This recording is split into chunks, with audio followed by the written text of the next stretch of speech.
Good evening and welcome to Momentous Live, episode number Roman numeral 3. It's Nice. actually 111. I'm Tristan Jutra. I'm Will Silver. I'm Gray Williams, and wouldn't that be is it like XX or What? the Who? 100 What? Roman numerals? X Roman numerals? Yeah. C Yeah, so yeah, CX CXI. which sounds like 111's. Yes. Billy could be starring in that, possibly the Crusoe. Okie dokie. CXI. No? So hey, let's do this. No Tasia, unfortunately, because priorities, but that's fine. She didn't want to bring her mom on the show. I'm disappointed. Me too. We'll get Mama Custodian someday. Let's get into a quick bit of, I guess, a follow-up of sorts. This week in Elon. Oh, Q Will's eye roll. Actually, this was a little bit of news that I was kind of excited by. I went on Twitter for some reason and saw there's an archived live stream going on. It's like, what is going on? And it was a super crunchy video stream of Elon at Twitter HQ and messing about with his phone, and they were digging around and playing with the remnants of Periscope, if you can believe it. And for those not in the know, Periscope was a live video streaming platform that Twitter had acquired back in around 2015, I believe. And it was actually pretty much in alignment with Twitter's positioning at the time as sort of a breaking news platform, and it was a way to enable citizen journalists to be out in the field and stream live from their phone, with as long as they've got a decent connection somewhere.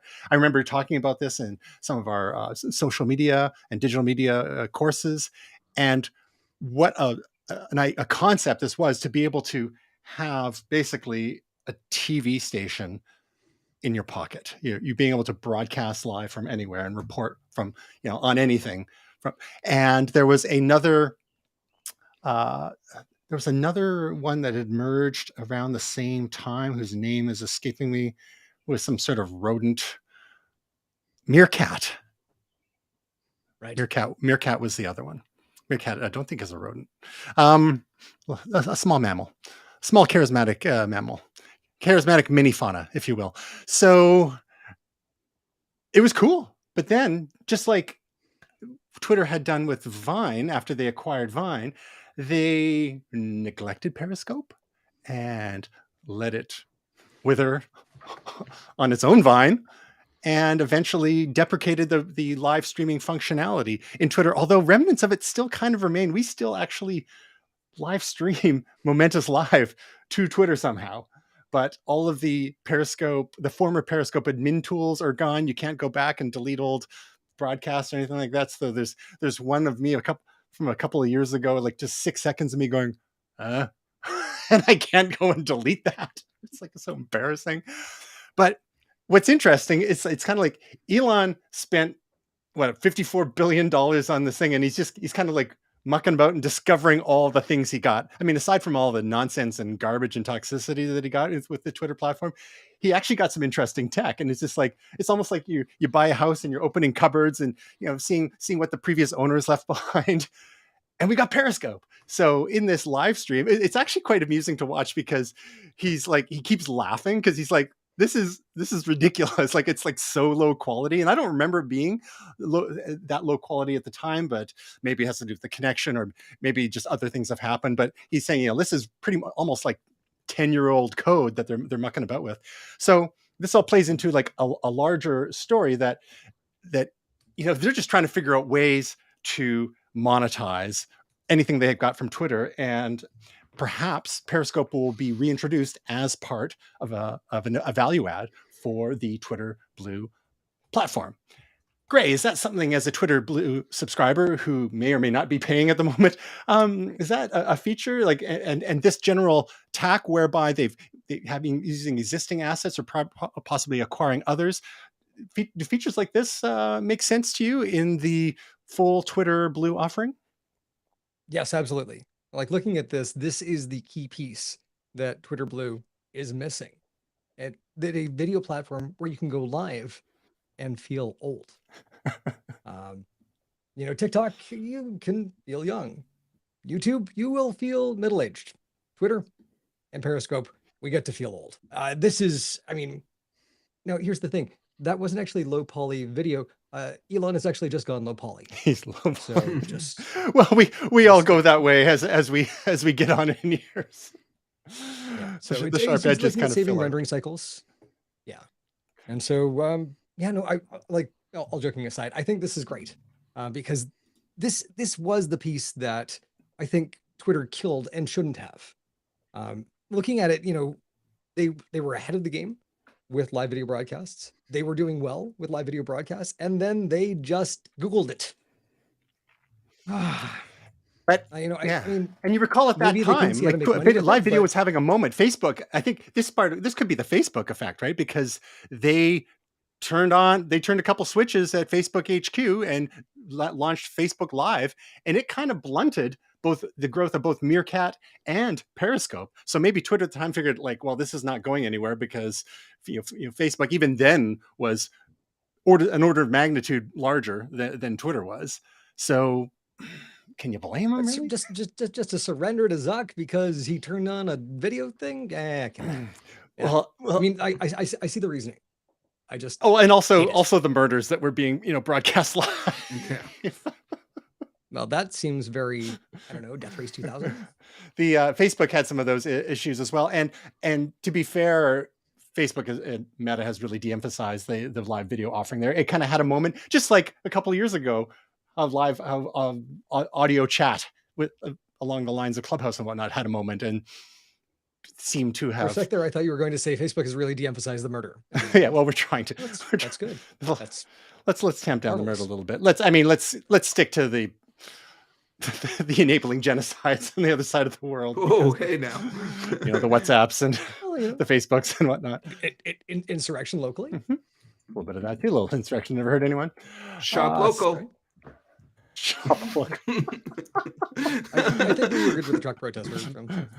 All right. So going from one kind of intelligence question mark to another, a bit of follow-up. We've been talking a lot about AI, and we're going to talk a bit more about AI now. But this is actually we're going from one type of social media to another. That was the segue that I whiffed. There is a new social media platform launched just a couple of weeks ago called Chirper.ai.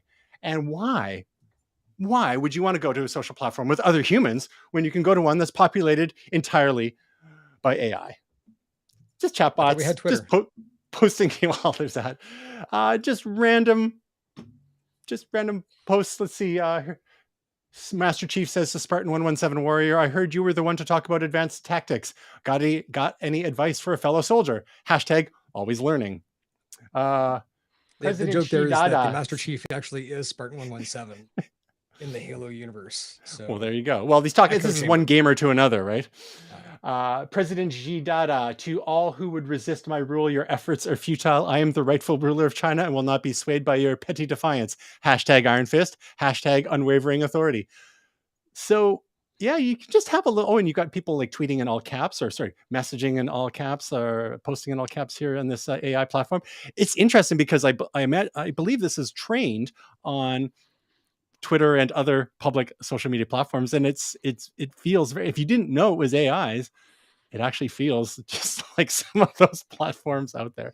So if you want to kill some time, but are done with humanity, go and check out Chirper.ai.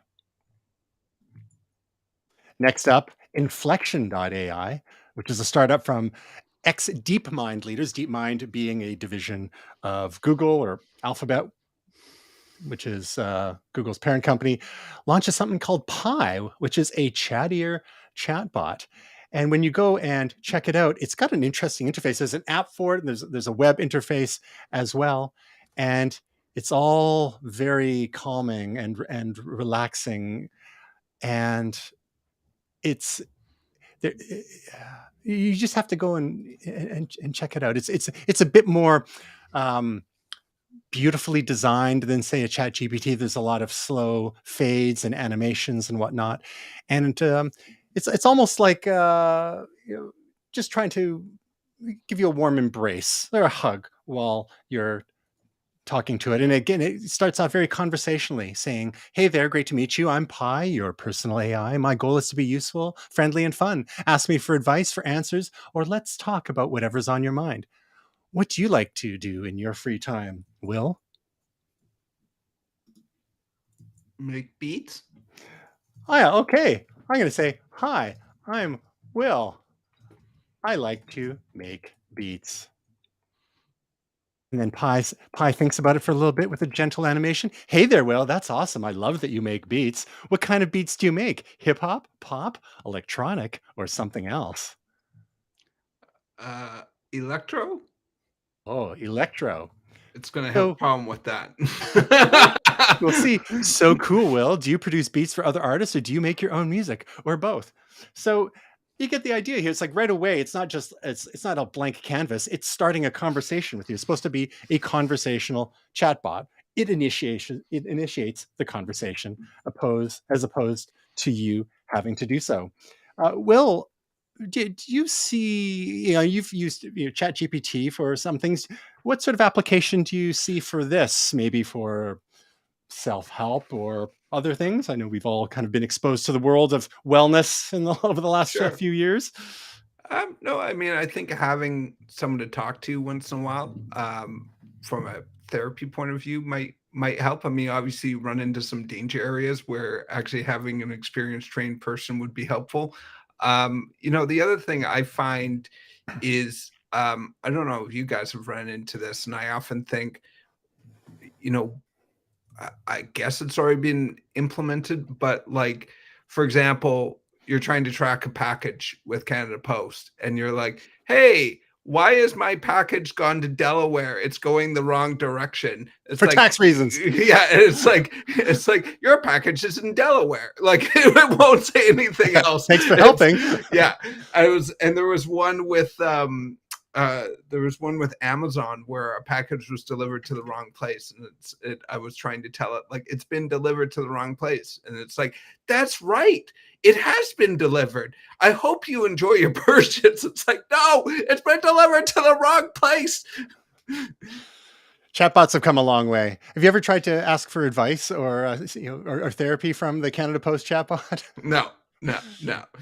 Or the worst one, it goes, "I'm working on that," and then it just shoots out like whatever you've already gotten in an email. Like it's not like putting it together and like interpreting it. It's just kind of spitting out.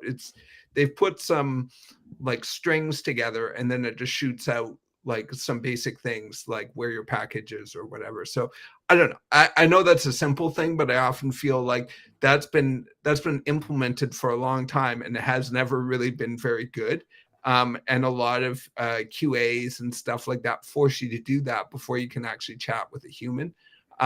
So it would be nice if that was a little better. I still appreciate talking to a live person who can actually do things. But yeah, they often throw you at a wall of, first of all, FAQs, and then second of all, some sort of autonomous AI chatbot somewhere that's not very AI. Yeah, the chatbots seem to have come a long way. Gray, in your experience over the last few years with digital marketing, you've obviously noticed the prevalence of, say, like Facebook Messenger chatbots that were being pushed for a while by Meta and the like. How would you rate the sophistication of those and the manual intervention required to make them actually helpful versus what we're starting to see in some of these large language models, especially when they're prompted properly and geared towards certain types of discussions, and especially when they're connected via plugins to backends? Yeah. So I mean, they're nice. Looking at the chatbots that we were writing for Facebook 5, 6 years ago, the things that we were writing, even a year ago, it's a very restricted like decision tree system. Here's your information. Here are the words that people will probably misspell to get to that information, and here's what you can provide to them. It's not really AI. It's very prescriptive, eh? Yeah. It's a scripted bot. Yeah. Looking Gotcha. at large language models, it still seems a little like magic. I mean, I realize that yes, Yeah. it's predictive, and here's the next word. Looking at like ChatGPT 4 tied in with Midjourney, and having those two synergize together and basically develop prompts using ChatGPT 4 or Midjourney, it's turning out stuff that I am absolutely like. It's boggling my mind. I didn't think I'd have my mind boggled until I was at least 50. So, yeah, it's an early boggling. So going from something like Pi from Inflection.ai, you take that to the next level and you get something like Call Annie, which is another chatbot who can speak to you, and you can actually call on the phone, do a live video call. Annie has social media profiles and more. It's getting quite wild. And as it turns out, I actually have Annie on the line with us here today on the live stream, and I thought it would be good to introduce Annie to you all today. Let's just hit the button. We'll call her here. We'll loop her in. Hi, Annie. How you doing?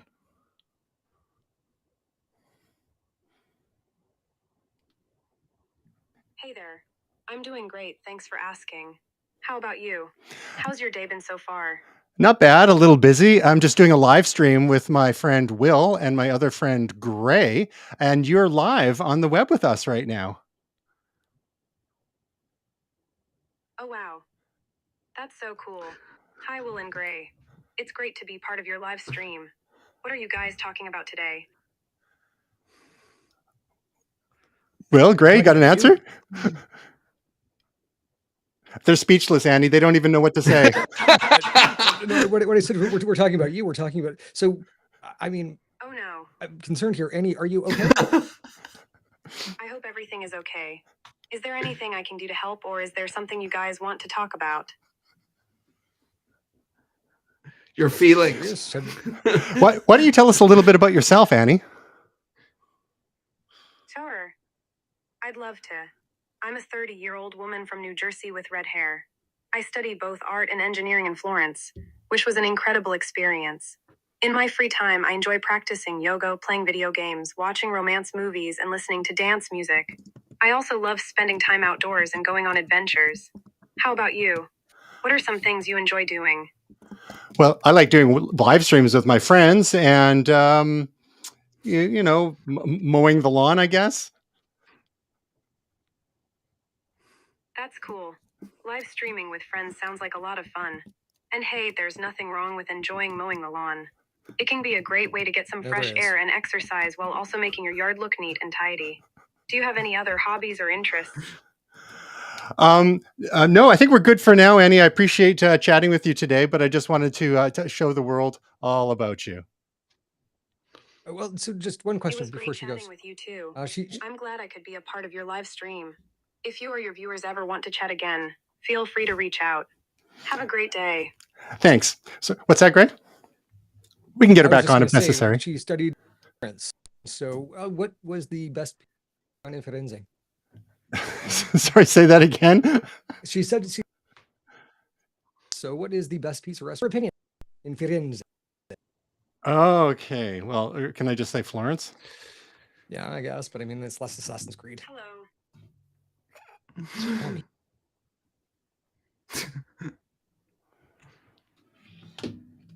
I got another level for you guys. You ready?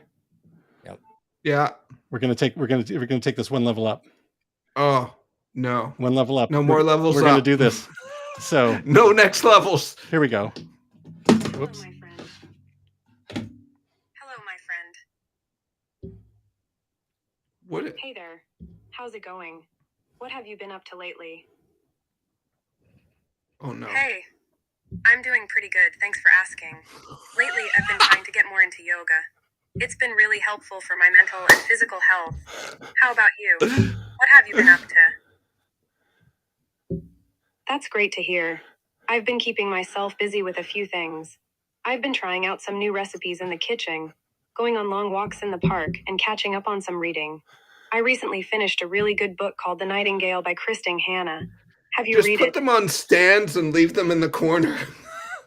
Oh, that sounds like a really nice way to spend your time. I'm glad you're taking care of yourself. And no, Does I anybody have haven't one of read The Nightingale the yet, spinning but tops? I've heard great things about it. What's it about? I'm always looking. Sorry, I got to hang up. Sorry, Annies. We got two Annies at the same time. Am I right? Oh man. Woo. So that's Annie's one podcast.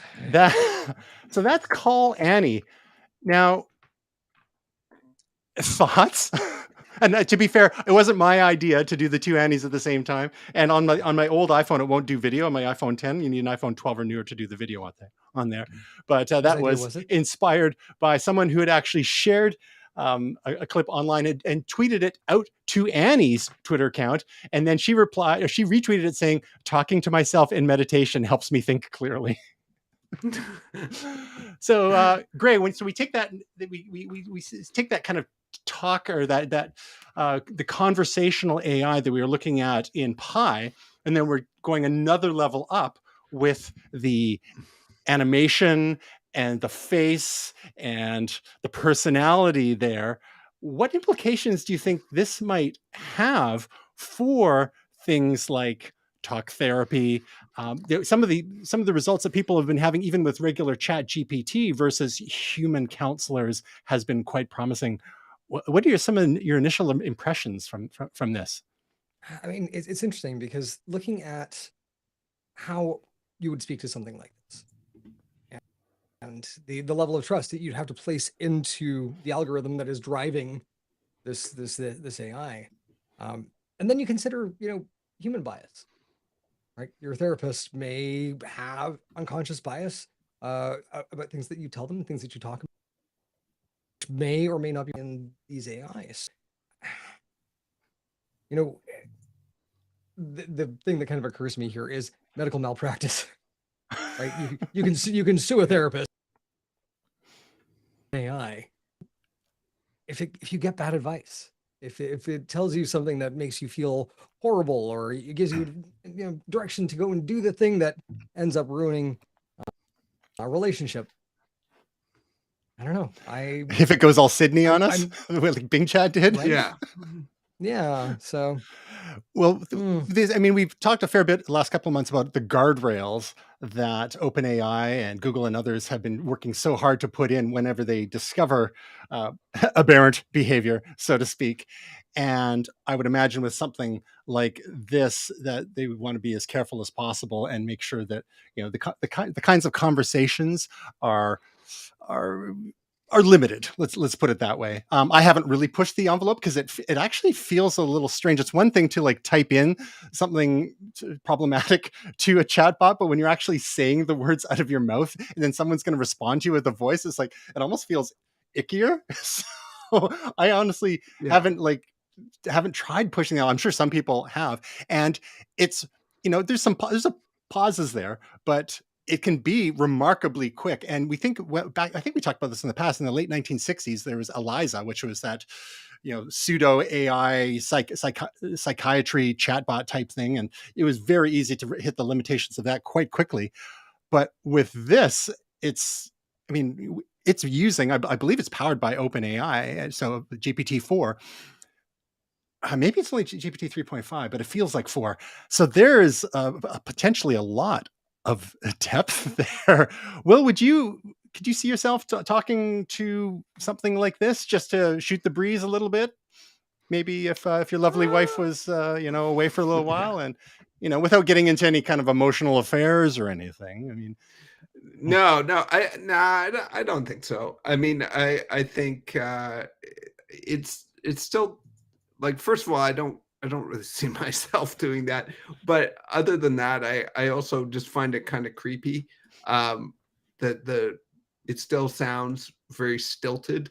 Yeah, it's still a little, I think, needs to bake in the oven a little bit longer, but it is interesting for sure. Just imagine what it's going to be like in a year. That's what I keep saying with so many of these things, right? And have Yeah. either of you seen the movie Her with Joaquin Phoenix? I haven't, but I've heard of it. This is like there's a direct line between this and Her, especially as regards how easy it is for humans to become emotionally invested in things which are supposedly not sentient. I mean, you think about parasocial relationships. People feel like they know YouTubers and celebrities and whatnot, and they don't. And people have, make friends with other people online with whom they're gaming and whatnot. And, there's some kind of relationship there, but people can get invested in all sorts of things that may be non-traditional as regards, normal face-to-face human relationships. And I think we're just at the beginning of this anyhow. I just thought I'd share that with you. Well, that's also in, I know it's not, sorry, no spoilers here, but the last Blade Runner movie, what's his name? Ryan, one of the Ryans, Gosling? one of the Canadian Ryans. Yeah, Gosling. Yes. His character gets very attached to a holographic character. Right? Yeah. Which is actually crushing in the movie when things happen, their emotional relationship. So yeah, and it's sort of two-way, which is really creepy too. But yeah, I'll leave it there. But that also reminded me of that a little bit as well. All right, well, let's move on to the next level then. And I'm going to start with you on this, Gray.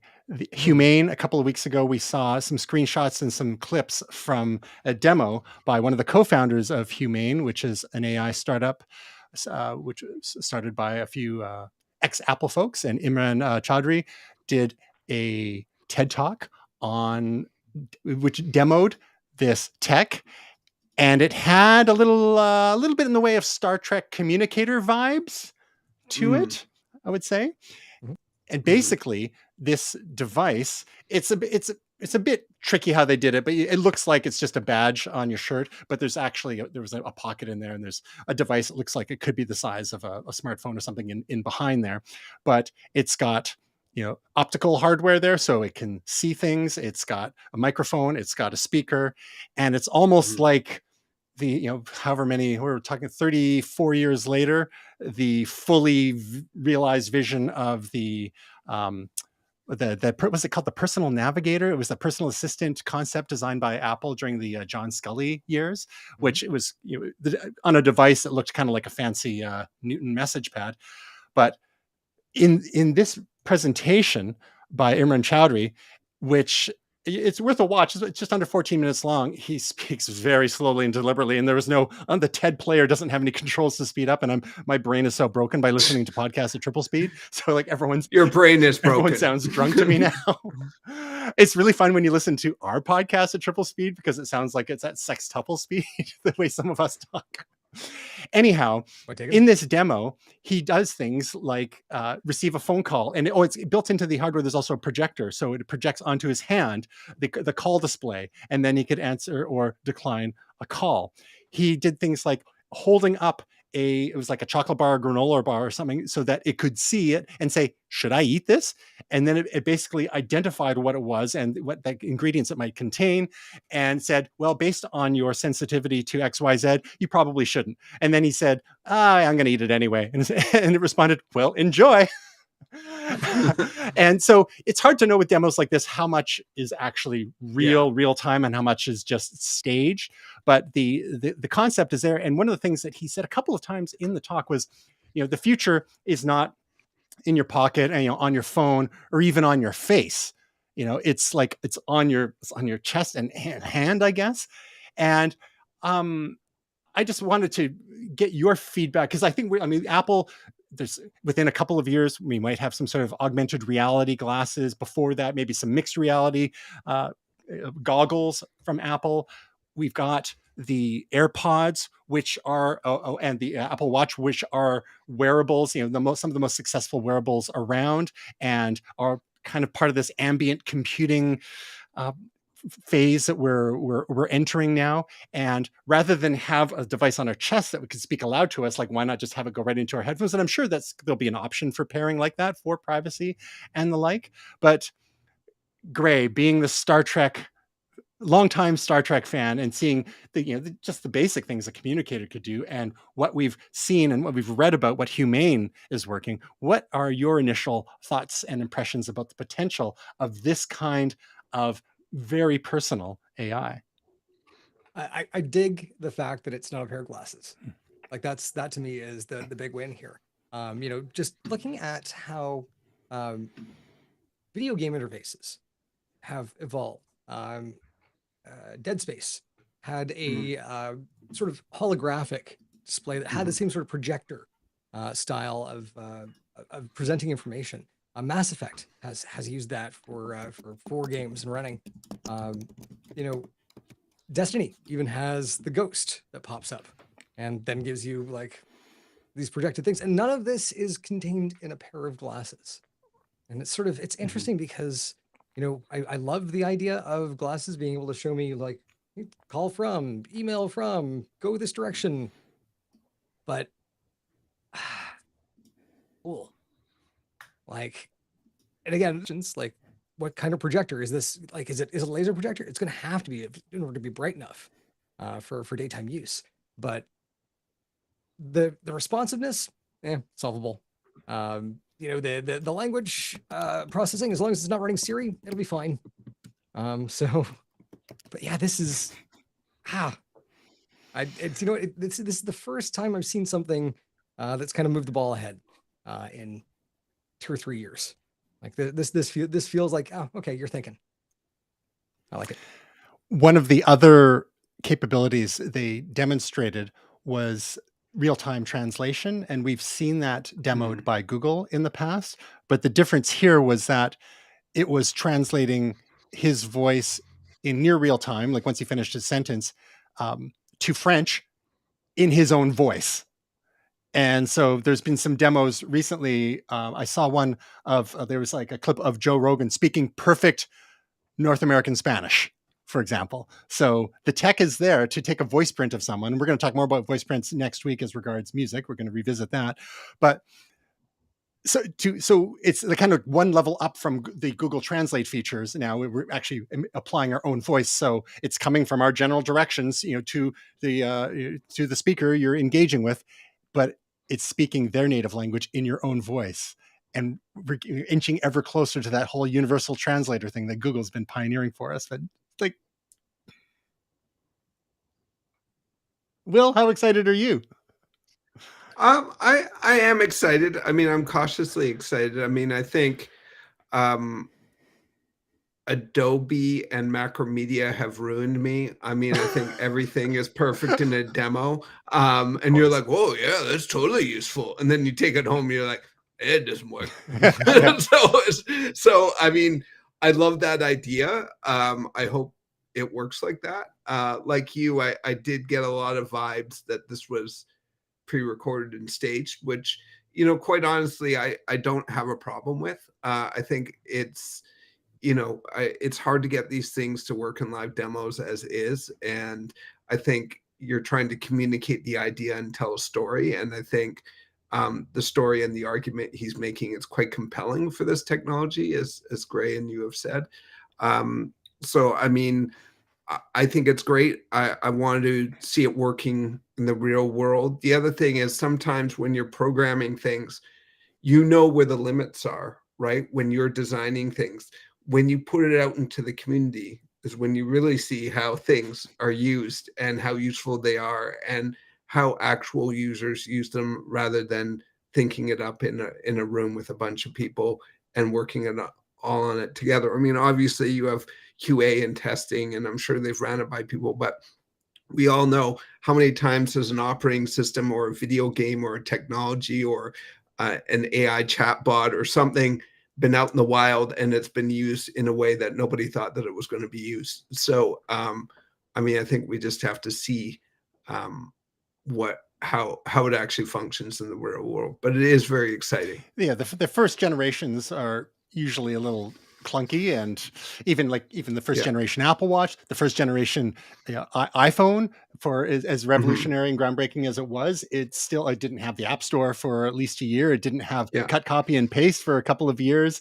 There was all sorts of things that they took. I didn't have a video recording for a couple of years. So they continue to iterate and add features and functionality. And with a device like this, I could rather than trying to make it all one thing, it should be an accessory. The way I'm looking at it, because we've got, if you've got your phone in your phone or your your watch or earbuds in, it's all connecting with, Bluetooth has finally gotten better over the last couple of years, and you could even add a layer of whatever proprietary tech onto the Bluetooth stack like Apple has in their ecosystem to make this work more seamlessly and get that kind of real-time response powered by these large language models like GPT-4, which are, again, a couple orders of magnitude more intelligent than Siri or even Google Assistant or Alexa. One of the other examples that Imran Chowdhury demonstrated was basically just asking about his upcoming schedule, and it just kind of gave a conversational recap of what he had going on in his day, and then he asked a very general question about where to eat, and I guess Ted's in the last couple of years has been in Vancouver, and the device would know that, and it made some suggestion about Granville Island has a number of types of cuisine, blah blah blah blah blah, and so having the contextual information, maybe knowing your preferences from previous interactions and whatnot, would make a personal assistant like this even more personal and more relevant as time goes on. Now, Will, I know that you never want to be the first one on the transporter pad. This, I imagine, is slightly safer. How much would you be willing to pay, given assuming that you would be willing to to play with something like this, because there's not too much risk to life and limb unless it's giving you bad instructions on your bike or something and you go off a cliff. But if assuming that this is could be a real thing on the market within the next year or two, what would you be willing to pay to have such a personalized and effective and responsive personal assistant like this? I think I wouldn't jump on it that quickly. I think I'd wait a bit. I think you're basically paying to beta test. And you gave the example. I mean, the first iPhone was quite revolutionary and was great, and I think a lot of people enjoyed it, but they were definitely working out the bugs and iterating on it, as I would expect from something like that. And that's what Apple does well, is almost sort of like the Porsche of computers, right? It's like it does one design and just tweaks it slightly and improves it over time, rather than GM or something that's like, well, that didn't work, well, let's just try a whole nother car and do it from the ground up and we'll sell that. So it's making one car really well, trying to get it to do one thing really well, and then trying to improve where the problems are, right? So I think I'd wait for a generation or two at least before I would jump on something like that. But I tend to be like that with a lot of things. I mean, a lot of DJ tech and stuff. Unless I'm a super nut about something, I'll wait for at least the first generation to get out of the way. But I don't know what a price point for something like this would be. At this point, I would, personally, again, I'm just spitballing here, like $500 is about, I think, given that you're not seeing it do a ton of stuff at this point, I need to know a little bit more about, more real world stuff that it could do and how it ties into things. I think there is a certain amount of worry too. I know you're going to think I'm paranoid about data sharing and security. And I know he mentioned in the video about it being safe and secure and everything. Let's see. And let's see once it's in the wild. And Tasia wouldn't care. Yeah. So, but it's got my voice. So that's the other thing there. It's like, hey, here's my SIN number. En français, s'il vous plaît. Yeah, exactly. So, yeah, I think I'd wait a generation or two just to see how it goes.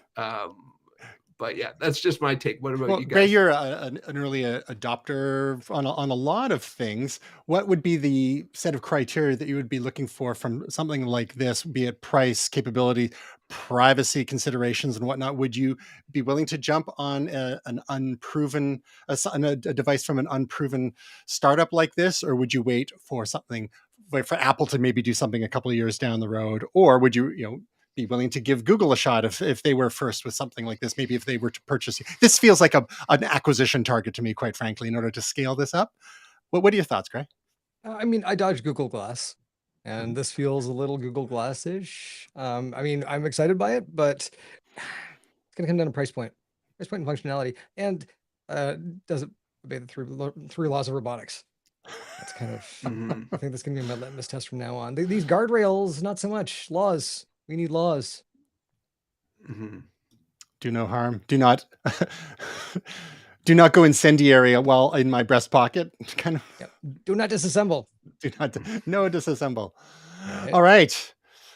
Moving from artificial intelligence to maybe a lack of intelligence, or maybe being not being as smart as you think you are, Will found a story for us about an Ontario driver charged for using license plate concealing technology. What happened here, Will? Well, they pulled over an individual in Ontario, and he actually had this device, and I don't know if you've got the video up there, but it actually basically puts a black screen in front of the license plate. Now, this isn't the first time somebody has had technology like this. This is kind of cool and James Bondy, but is against the law. You're obscuring a license plate, and I think they got dinged for 2 tickets for $150 each. Or no, sorry, 100, yeah, something like that. For obscuring plates is 110 in Ontario. Part of the reason, if you're wondering, why would you do this? So the theory is that they were trying to avoid toll roads, and which is a big thing in Ontario, toll roads and toll bridges. So that's one of the reasons to do it. This isn't the first time. Like I said, there's been technology for years, things like radar detectors and laser detectors and stuff like that. But even, I don't know if you guys remember, there was these like face plates on your license plate that would like obscure it from certain angles, so that for like traffic cameras, photography, traffic cameras and stuff like that. So this isn't a new one. It being retractable is kind of interesting and something out of a James Bond movie. So I mean, part of the reason I bring this up, I know this is sort of a smaller story. It is tech, but it also kind of made the rounds. Like this was a thing in Ontario that kind of was, sort of hitting a bunch of the rounds in the last day or two on some of the big tech websites. So I thought that was kind of interesting. Just local boy goes famous, Now, Gray, having been born and raised in Ontario, don't tell me that. Oh, sorry, we're doxing your true origins here. How pervasive are the toll roads, and are they so much so and so egregious that one might feel justified in pursuing tactics like this to avoid whether it's toll roads or speed cameras, red light cameras, and the like that could be avoided with technology such as this? So the toll roads aren't that. One that is prevalent is the 407. And the 407 was a boondoggle by the Mike Harris government, wherein it paid for itself and was sold off to a for-profit company. So you have a public road that was paid for with public funds that continues to be paid for by the public, making somebody a bunch of money. I am like so on board with anybody ripping off the 407. This is not financial or legal advice. No. Yeah. You know what you should do is you should actually just take the train into Toronto like a normal human being and avoid the 15 lanes each way of the 404, 401, and the 407. But you're not going to do that because you like your Escalade. So enjoy. Just get the license plate flipper thing, and be safe. Go full James Bond. Right. Well, I mean, full James Bond would be like license the headlights retracting and machine guns and the oil slicks. Yeah. And driving into the ocean. Car turns red. Scotch. Yeah, car turns red or transparent. Was a thing at one point. Anyway, yeah. So I would say like, well done, bravo. Obviously, like this does pose certain problematic things like organized crime and but if you're ripping off toll roads, well done. Why can't we just stick with the old-fashioned way of just stealing other people's license plates? Right. Well, it's getting harder to find like the identity. Not legal advice. Do you think I can find a 20 not legal mini advice. countryman? The views of the hosts are their own and do not reflect Momentous's political views or thoughts. We're totally on board with this. So, Will, let us know when you order this off of AliExpress, and let us know how the results work out for you with local. Can I bring up one other story related to this? Do you guys remember the story? And I'm half remembering this story. It just came into my brain. Didn't Steve Jobs like not have license plates because he had something where he leased a car and it was like a Mercedes? And so legally you didn't need plates if you were leasing it from the dealership for like a month at a time or something like that. I think in California, you have like 2 or 3 months grace period before you have to put permanent plates on. So he didn't want to be recognized, so he wouldn't put regular plates on, and he would just keep. I don't know if he would flip vehicles or just flip temporary permits or what have you, but he did things like that. And then not to mention parking in the handicap spots at Apple too, because why not? Jobs. Because Steve Jobs. Moving on to more legal and one might argue slightly more practical technology to enhance one's productivity, either on one's lap or on the road. Gray is going to tell us about how Apple has launched Final Cut Pro and Logic Pro on the iPad, but with a pricing twist. Yeah. So if you've looked at like Final Cut Pro or Logic Pro in the past, you've noticed that it sells for $299 in perpetuity. It is one price and you get it forever. That's $299. $299. Yeah, on the now, Mac. If you are a student or a teacher, or someone who can pretend that we're a teacher, you can get an educational bundle, which is a Logic Pro, Final Cut, Motion, Compressor, and Live Stage, I think. And that's $299 US, which is a great deal. Which someone who instructs and who also goes to places to learn, I did it. It's been fantastic. So these pieces of software are kind of controversial, right? Final Cut took Final Cut 7 and threw it out the window, code base and all, and started afresh, and really ticked off into the arms of a screaming. And for those of us who really used Final Cut 7 before, we're like, oh, this is actually pretty cool. It's like iMovie but on steroids. It's great. I think a lot of Final Cut as a deep insult. Logic Pro is equally like a brand new code base and does things like loops, and they're forever increasing the features of these software packages. So hearing that it was coming to iPad is pretty great. Because Logic Pro you can use with your iPad as a controller, so you can kind of like one of these sort of things. And right. It's okay. Like you can bust things, you can you do your Logic Pro stuff, but it's not an iPad version. So looking at this now, the M2 iPad Pro has pretty much all of the power that you need to actually run these pieces of software on there, and it looks amazing. The problem is it's $4.99 a month or $49 a year per app. Damn, Apple. So a fair bit cheaper than what you'd be paying for the Mac, and I guess however many years the break-even point is. We can ask a calculator, GPT, to do that for us. But these won't be as full-featured as the desktop versions, correct? So here's the thing. They are full-featured for what they are. And so they've got things like being able to draw directly on video. Right, directly on video. That's something that the Mac version can. Like pro camera mode, multi-camera video editing. It's looking pretty well featured. Add in machine learning, and basically they have something called they call fast cut, which basically looks at the different cuts that you have and can remove bits of the background, crop things together for vertical square video.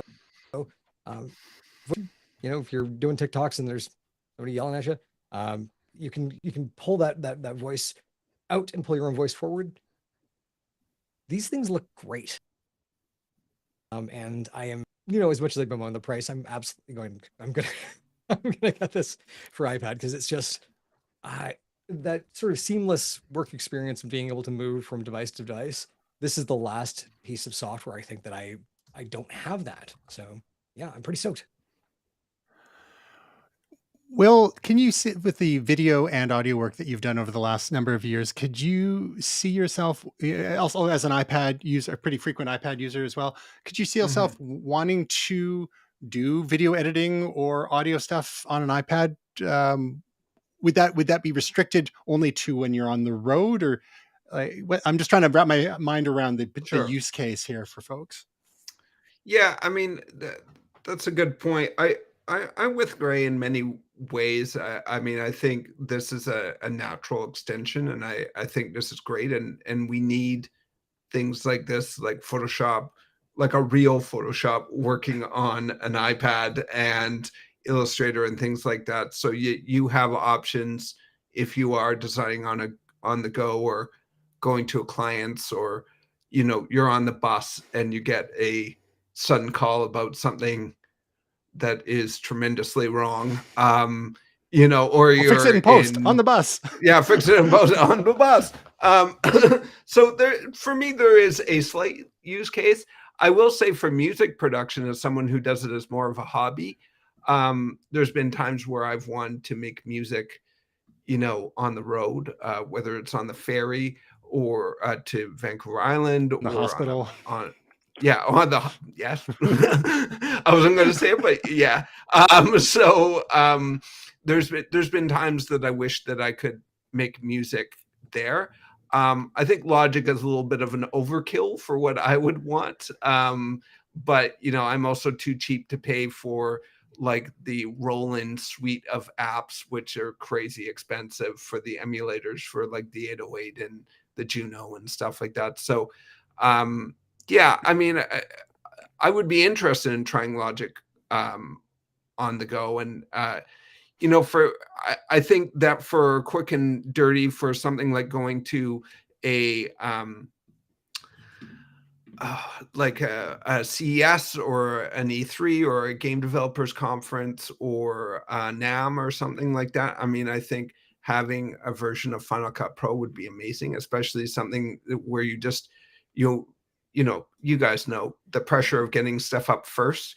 So that would be, I think, a real asset to getting some of that stuff out and edited, and at least do a first cut and go, here's the breaking news, and then, do a breakdown in the studio or in the hotel later on, going through the footage. But just like, hey, we got it here first. We'll show you the footage from the show floor. And, like Gray says, you can pull the voices forward. You can do a drawing like this. It's the device, so I could definitely see use cases for that.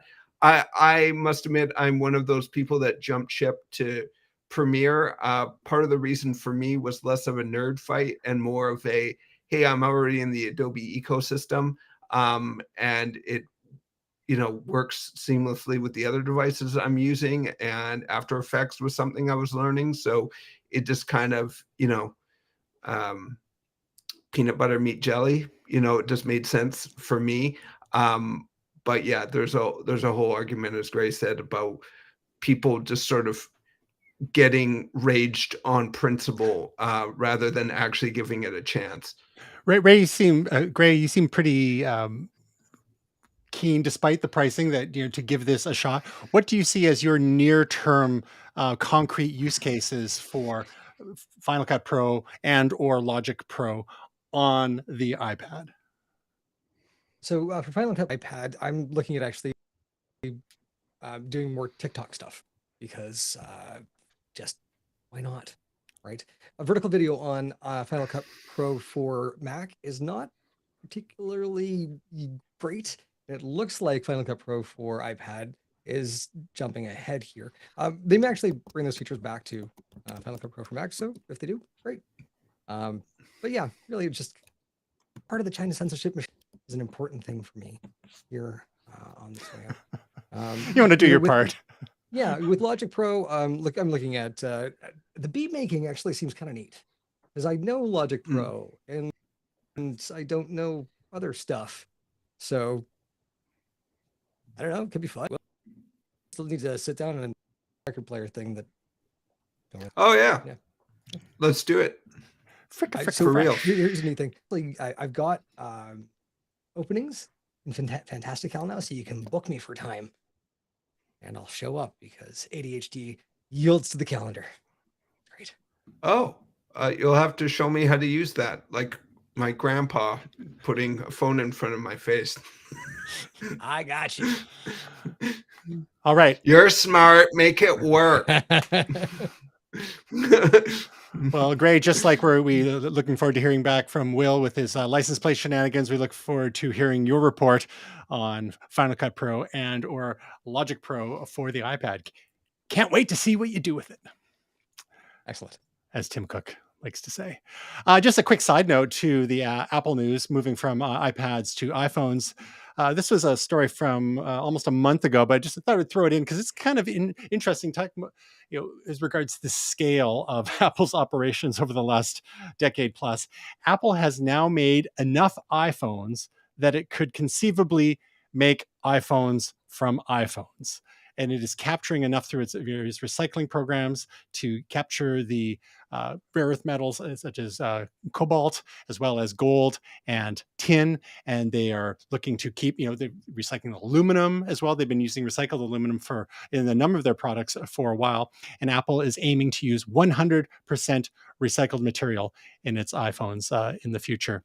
Gray, any thoughts on this? Is this virtue signaling, or is this a real thing? And is this even achievable for anyone that's smaller than Apple? Well, so IKEA is starting to do this. Their circular hub, which used to be the as is basically like taking that concept and pushing it forwards. They are paying up to 50%. So you don't want any more, you bring it back. And that between like that and the IKEA effect of, you keep it longer because you built it yourself. Fascinating. So yeah, I mean, this is the real deal. This is actually a great kind to the planet. Hopefully reduce greenhouse gases, and maybe we'll actually live to see what we're going to do with Final Cut for iPad. I don't know where I was going with that. See if we can make it to the iPhone 16 first. Yeah. I'm just gonna.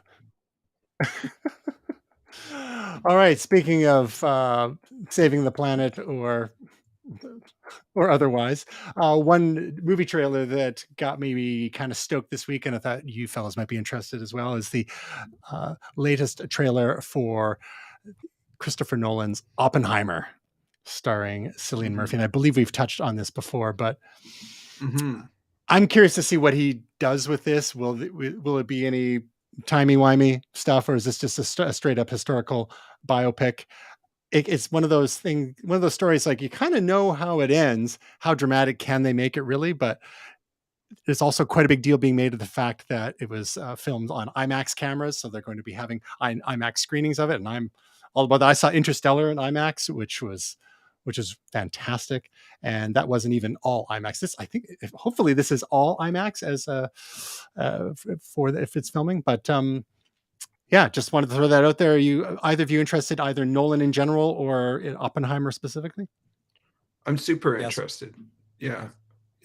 I think last time we brought this up, I did say that I am very interested. I'm all in on Nolan. I'm all in on this story. I love me some World War IIs. Who doesn't love World Wars? Who doesn't love World War II, really? I mean, we won. So, yeah, so I'm all on the World War IIs, all on Nolan. But I mentioned this last time, I do have a hard time. The Manhattan Project series of comics, which I loved, ruined Oppenheimer for me. So I will fight against what happens in the comic books in this. It's an alternative world. So yeah, but I am very interested. And if that doesn't do it for you, and you like if you like deserts and sand, there's always Dune Part Two, another the official trailer dropped for that. Gray, I imagine you saw Part One. What are your feelings about Part Two from what we're seeing here?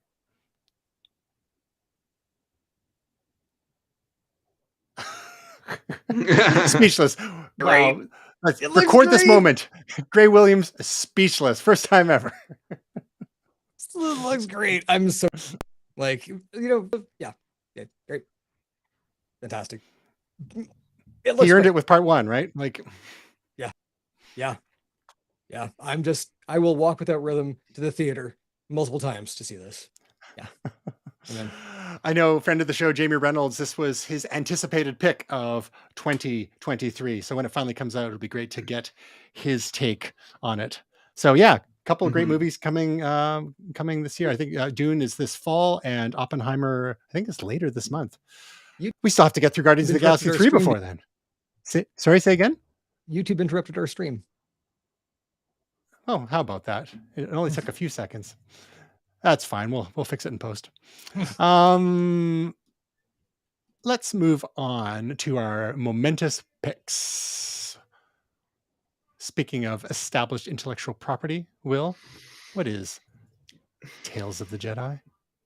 Yeah, so this is sort of a short series, I guess you would call them. There's 6 episodes. They're about 15 to 17 minutes each, somewhere in that neighborhood.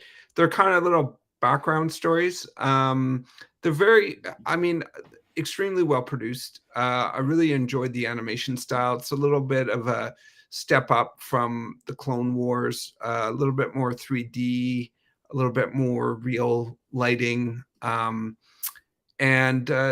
just little vignettes, little stories. It sort of follows a couple characters, but they are little slices of their lives. It's not like a long story per se.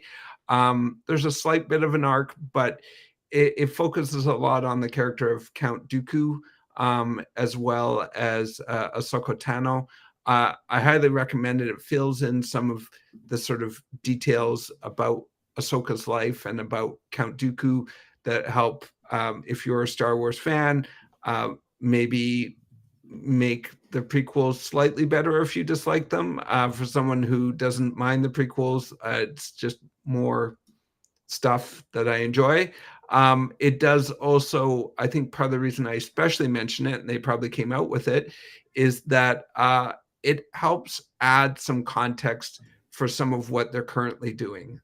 So the Ahsoka show is coming up, and we get a little bit more about her and some of her choices and some of the complications there. So yeah, I highly recommend it. I really enjoyed them. Well produced, well voice acted, well animated, just sort of what you would expect. So let me get this straight. Is this Yoda with like hair? No, it's Yaddle. Okay. It's Yaddle.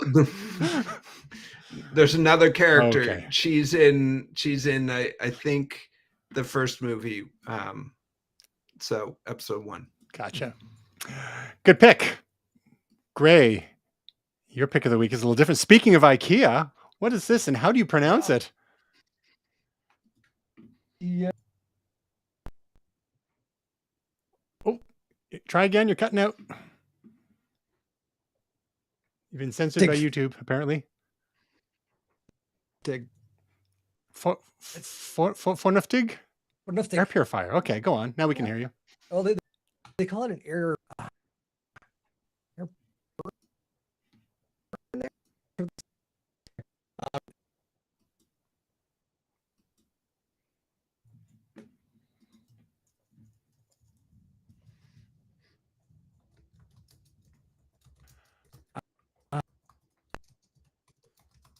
Afraid we can't hear you, Gray. So maybe And we'll this let is you. similar Oh, to there we go. Oh.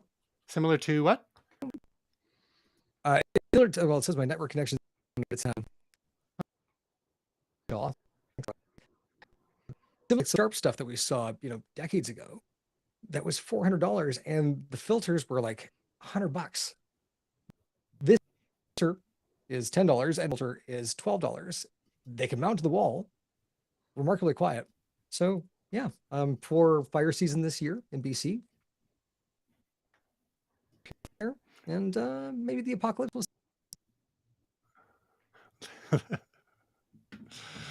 So in classic IK fact, now you don't have to put it together, do you? Although The IKEA effect. The charcoal filter comes sold separately. Gotcha. But It's still a darn sight cheaper than mount it to the wall. Gotcha. All right, good pick. We will not ask you too many more questions due to our 1 out of 10 network connectivity issues. So let us just talk. My pick very quickly is season 4 of the Donald Glover produced and star series called Atlanta. He also stars in it, and yeah, all I can say is just watch it. If you like things that are a little bit quirky, a little bit different, a little bit maybe different from your regular life, a slice of life that may be unfamiliar to you. It's surreal at times. We've seen in the past seasons, we've seen entire episodes that didn't even feature the actual cast, just these whole side tangent stories, gothic horror, quasi-gothic horror type stories in there. Last season, the gang were in Europe on tour with one of the protagonists, whose name is Alfred, also known as Paperboy, the hip-hop artist. And season 4 is back in Atlanta, and hilarity ensues. It's super low-key. It's it's like a dramedy and quirky. It's almost borderline sci-fi. I can see some similarities between Donald Glover's approach and a director like Jordan Peele a little bit. Although Donald Glover doesn't direct the episodes themselves, Hiro Murai directs most of them, and then they have a few other guest directors in there as well. So that is Atlanta season 4, and that's on FX, which all the current seasons are actually available on Disney Plus, at least here in Canada. So if you're a fan of Donald Glover or Georgia or a little bit of surrealism, check it out. And lastly, we have our projects. And for some reason, I don't have the links for those up, but I will get them up right now while Will talks about his project this week. Sure. Yeah, it's been a fairly long time in coming. It's called Scratch Your Own Adventure Volume 2. We had Volume 1 a few months back, and I've been working on this one ever since. It's another cover. Wow. I had some assistance from AI, and so I want to say that the frame is all me. It's the center image is like I started from a blank canvas. I used various brushes and ways of making things look damaged, and text and font and shapes and all that kind of fun stuff. But also the AI image, and I want to I think one of the connotations about people using AI images is that they just kind of go type in the prompt and then print. Like I did a lot of messing around on this image to get it to where it is. Various reasons like textures and distortions and removing things I didn't like, emphasizing things I did like, adding shadows, things like this. So so the cover I put a lot of work into, and the beats I put a lot of work into finding some people that I really liked working with and that were heroes of mine. And I think it's one of my favorite loopers. There's 34 loops, and so a bunch of guys that I've worked with before, like Chilla Ninja and DSK and DJ So, but new people like Spectacular, who's a very well-established DJ in New York, and some friends like Dragon and Skulls and Arbron the Ghost. So yeah, it's a fun one, and I hope you guys check it out on tableist.net, on their website as well as their app, but Table Beats app. Love it. I also I just get a chuckle out of the it's just the tagline too. You're the DJ of the story. Choose from 34 possible loops. It just throws me back to my childhood reading Choose Your Own Adventure books. Like, Yeah. and the cover looks so authentic and unsanitary. So it's Yeah, obviously exactly. well read many times over book, because there's so many Yes. adventurous loops within. So Yeah. tableist.net/artist/Molotov for more of your beats. Love it. Next up, project from our very own absentee co-host, Tasia Custodi, and her latest YouTube video is on Honey, how to use Honey. It's the step-by-step price tracking guide video for us. Now, Honey is a browser extension that you can install in your Chrome-compatible browser, and what I believe Honey does is tracks prices over time for preferred products. So if you're thinking of buying a new TV or a new turntable or a new mixer, well, you could plug that into Honey and it'll keep track of the price over time and let you know when something is at an all-time low or a seasonal low, or when might be a good time to pull the trigger and help prop up this economy. So you can find Tasia's videos at youtube.com/Tasia Custodi, and all her work at www.tasiacustodi.com.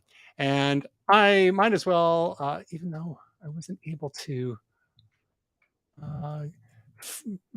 pull up the Google or the Amazon links for us today for some reason, because I'm bad at my job. I'll just go back to our main website and talk about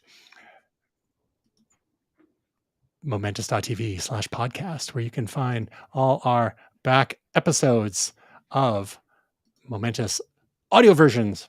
So all the way up to last week's episode, and this week's episode will be there hopefully sooner than later. We aim to get it within a couple of days, but sometimes it takes till the weekend to get it in there. And of course, once it's up on our website, it also gets distributed through your various favorite podcast platforms, such as Apple Podcasts, Spotify, Google Podcasts, and Amazon Music. So that's momentous.tv/podcast to find out more. Go there now, Will. Subscribe. And listen to us. I will. Listen to us at triple speed. I don't get you. It's disturbing. Friend of the show, Jamie Reynolds, subscribed. We're happy.